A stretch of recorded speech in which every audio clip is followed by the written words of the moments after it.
Good morning all of you. Welcome to our YouTube channel study of science. जैसा कि आज का हमारा वीडियो है गतिशीलता पर। हमने अपवन वेग की परिभाषा पढ़ ली थी। अपवन वेग तथा धारा घनत्व में अपवन वेग तथा विद्युत धारा में रिलेशन भी निकाल दिया था।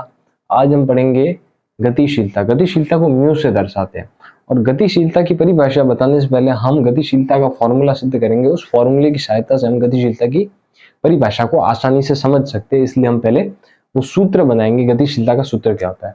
तो अपवहन वेग की परिभाषा से अपवहन वेग क्या होता है? अपवहन वेग हम सब सिद्ध कर चुके हैं।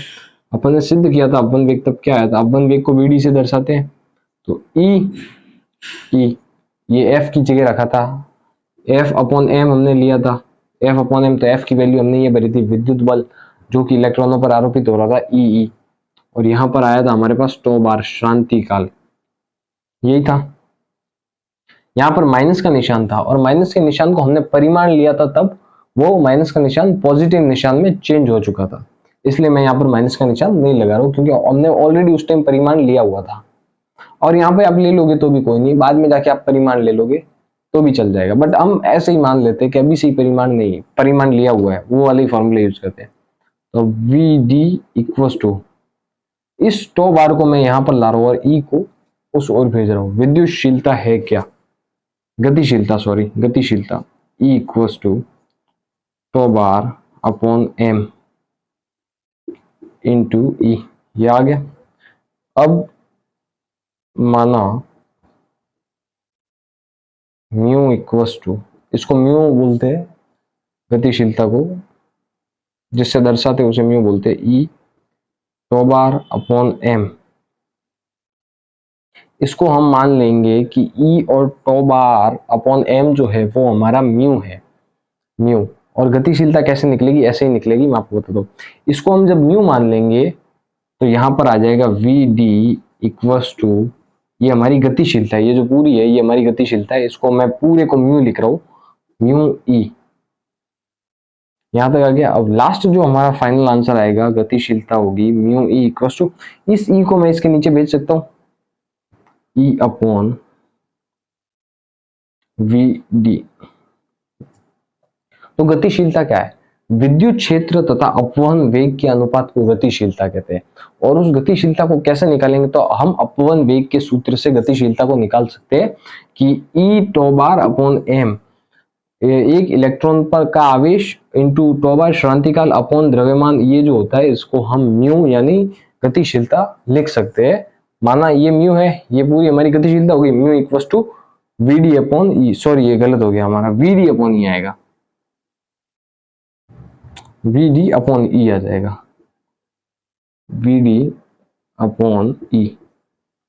हाँ, तो ये हमारा गतिशीलता का फॉर्मूला है। इसको ब्रैकेट में बंद कर देना, यहां तक आप नोट कर लो। उसके बाद हम पढ़ते परिभाषा में इसको कैसे लिखेंगे और इसका मात्रक क्या होगा, यहां तक आप नोट कर लो।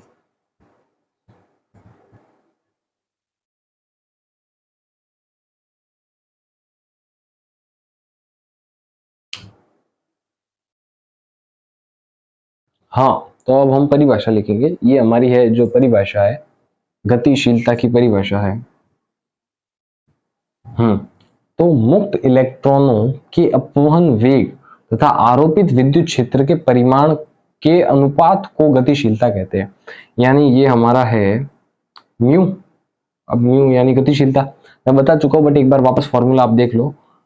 आरोपित मुक्त इलेक्ट्रॉनों के अपवहन वेग तथा अपवहन वेग वीडी हो गया, तथा विद्युत क्षेत्र के परिमाण को, पहले जब किया था हमने अपवन वेग की डेरिवेशन की थी, वहां पर हमारा ई जो आया था, ई नेगेटिव आया था, बट हमने उसको उस टाइम परिमाण लेकर पॉजिटिव बना दिया था। यहां पर भी अगर आप परिमाण लेकर पॉजिटिव बनाते हो तो यहां से परिमाण आप डेफिनेशन में लिखना पड़ेगा।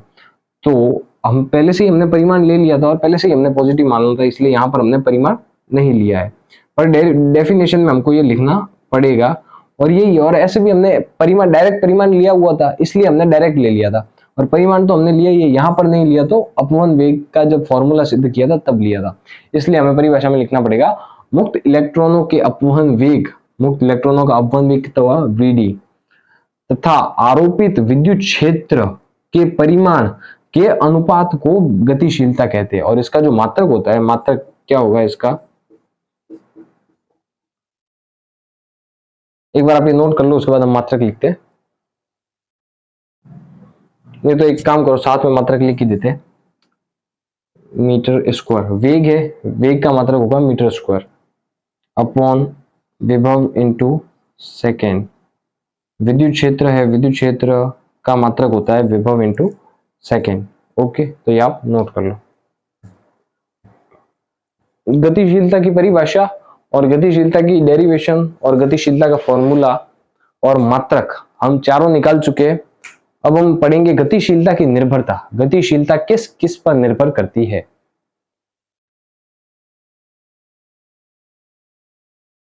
हाँ, तो गतिशीलता की निर्भरता, गतिशीलता की निर्भरता दो चीजों पर डिपेंड करती है।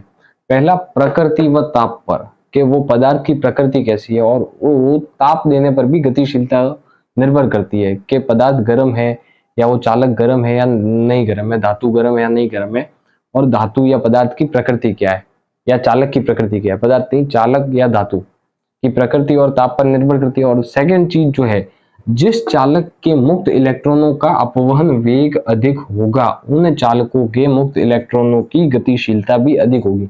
यानी यदि इलेक्ट्रॉनों का अपवहन वेग अधिक हुआ तो इलेक्ट्रॉनों की गतिशीलता भी अधिक होगी। क्यों? क्योंकि हमारे पास फॉर्मूला क्या है, mu equals to V D upon ई।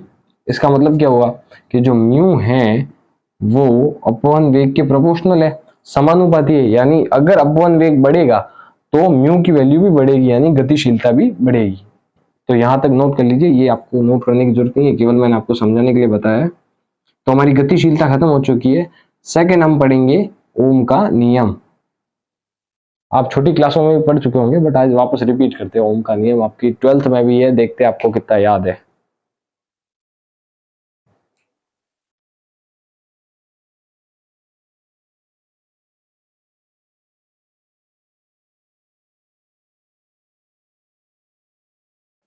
हाँ, तो हम पढ़ेंगे अब सेकंड चीज जो है हमारे पास है ओम का नियम।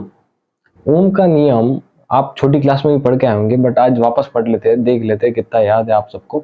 बहुत ही इजी है, आप एक बार वापस रिकॉल करोगे, पढ़ोगे तो रिकॉल हो जाएगा माइंड में, आपके माइंड को अच्छे से याद हो जाएगा। और इम्पोर्टेंट है ओम का नियम कि किसी चालक की भौतिक अवस्था, किसी चालक है उसकी भौतिक अवस्था, जैसे कि ताप है, क्षेत्रफल है, लंबाई आदि और बहुत सारी अवस्था है, भौतिक अवस्था ओनली, को अपरिवर्तित रखा जाए। यानी इनमें कोई चेंज नहीं करना है, कोई भी चेंज नहीं करता है। भौतिक अवस्थाएं जितनी भी, ताप, क्षेत्रफल, लंबाई, चौड़ाई जो भी है, इनमें परिवर्तन नहीं करना है, रखा जाए, अपरिवर्तित रखा जाए। तो चालक के सिरों पर आरोपित विभवांतर, चालक के जो सिरे होंगे उस पर जो आरोपित विभवांतर होगा तथा उसमें प्रवाहित धारा का अनुपात नियत रहता है। यानी ये जो है चालक पर आरोपित विभवांतर जो है हमारा V अपॉन I अनुपात है इन दोनों का। यदि भौतिक अवस्था को अपरिवर्तित रखा जाए तो चालक के सिरों पर आरोपित विभवांतर तथा प्रवाहित धारा का अनुपात नियत रहता है। यानी ये जो होंगे नियत होंगे, कांस्टेंट होंगे, यानी एक ही नियत, यानी कॉन्स्टेंटली बहते रहेंगे, एक ही समान, एक समान, ना तो बढ़ेंगे ना कम होंगे, नियत रूप से कॉन्स्टेंटली, यानी कांस्टेंट वैल्यू रहती है। तो ये नियत है, कांस्टेंट V अपॉन I।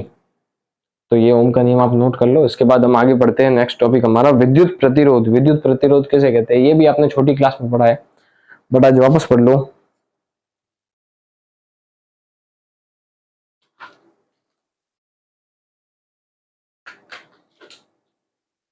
हाँ, तो नेक्स्ट हमारी जो डेफिनेशन है वो है विद्युत प्रतिरोध। विद्युत प्रतिरोध अब छोटी क्लास से हम पढ़ते आते हैं। प्रतिरोध यानी जो धारा के मार्ग में रुकावट उत्पन्न करता है उसे प्रतिरोध कहते हैं। तो इसको इजी वे में ही लिखेंगे, हम ज्यादा हार्ड नहीं करेंगे, कि पदार्थ का वह गुण जिसके कारण प्रवाहित धारा के मार्ग में रुकावट उत्पन्न हो उसे विद्युत प्रतिरोध कहते हैं। और विद्युत प्रतिरोध को हम किससे रिप्रेजेंट करते हैं, R। और R हमारा क्या होता है, वही हमारा ओम का नियम कि V अपॉन I विभवांतर अपॉन धारा इक्वल्स टू R प्रतिरोध। तो ये फॉर्मूला आप नोट कर लो और ये डेफिनेशन भी नोट कर लो।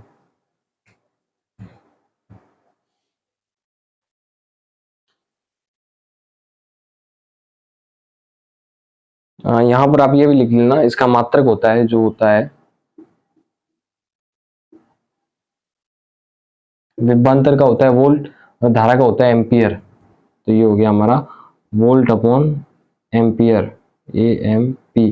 और जो वोल्ट अपॉन एम्पियर है, वोल्ट अपॉन ए एम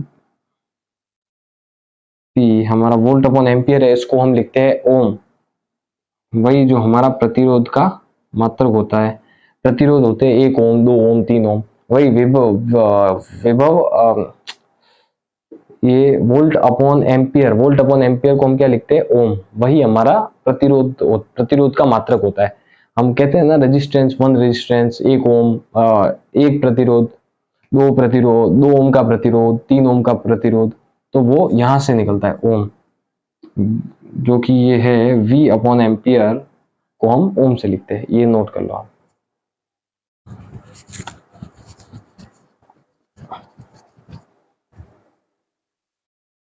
हाँ, तो विद्युत चालकता जो होती है, हमारा प्रतिरोध के व्युत्क्रम को विद्युत चालकता कहते हैं। अभी हमने प्रतिरोध की परिभाषा पढ़ी, तो वो क्या है, प्रतिरोध का व्युत्क्रम करेंगे तो 1 अपॉन आर, इसको हम क्या कहते हैं, हमारी विद्युत चालकता। विद्युत चालकता,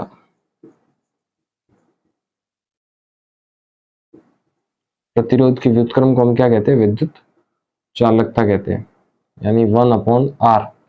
तो यहां से हम इसको लिख सकते हैं 1 अपॉन ओम, इसका मात्रक होता है 1 अपॉन ओम। और 1 अपॉन ओम को क्या लिख सकते हैं हम, महू। महू, ये आई थिंक आप पहली बार पढ़ रहे होंगे या फिर 11th में पढ़ा होगा।